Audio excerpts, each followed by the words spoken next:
PJ, could you just kind of set up the final play for us, and also just talk about your mentality after being scoreless in regulation, and what you were thinking of approaching overtime? I think it's pretty obvious that I didn't have a great game tonight. I just thank my teammates for keeping us in there. Sitting leading the charge as he always does. It's a game of runs. And if you get down, on yourself in the middle of the game, that's not going to help anybody. So, just try to keep a positive mindset. And was blessed enough to be able to make the shot. No, we didn't have any timeouts. I think Sin had it on the side, hand off to Dwayne, and I thought he was about to shoot it personally. So we was about to crash the glass, and he found me in the short corner.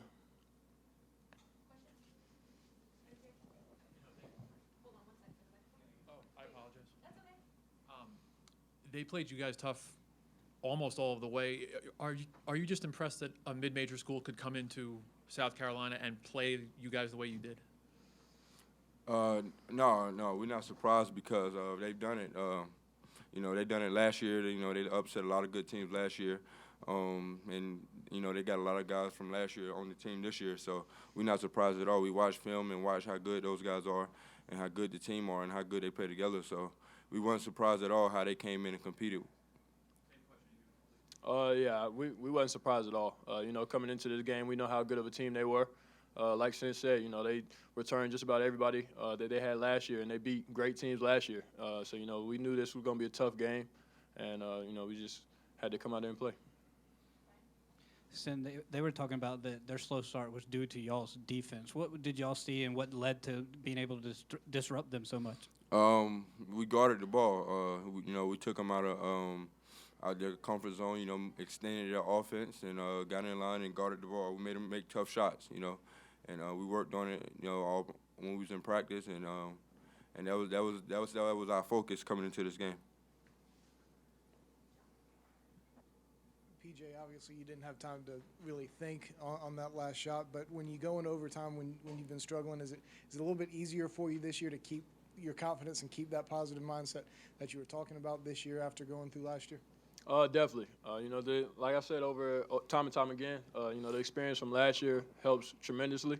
Knowing what to expect in difficult games such as this one, and just being able to keep that positive mindset. Like I said, credit to my team, to the coaches, to help one another. When someone's having a bad game, we all pick each other up and keep it moving.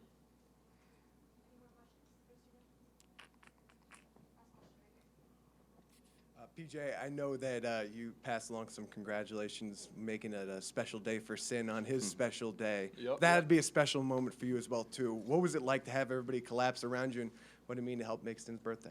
It was great. It just, that's the time that, young kids dream about. Just making that game-winning shot and having your teammates and your brothers and the crowd, all trample you. So, that was great. I couldn't breathe. I was ready for them to get up. But, definitely when I got up, trying to find this guy, wish him a happy birthday. I'm trying to make this one a special one. So. One more question. For either one of you guys, how difficult is it to play three games in 5 days? Were y'all feeling it at all in overtime? Oh, definitely. Once PJ hit the shot, I walked to the end of the line and just tried to catch my breath. I was dead. So, but it was very tiring. But we prepared for it all preseason, practice. We practiced hard to prepare us for these moments, and it just took a lot of focus and a lot of hard work these last couple of days to prepare for these tough games.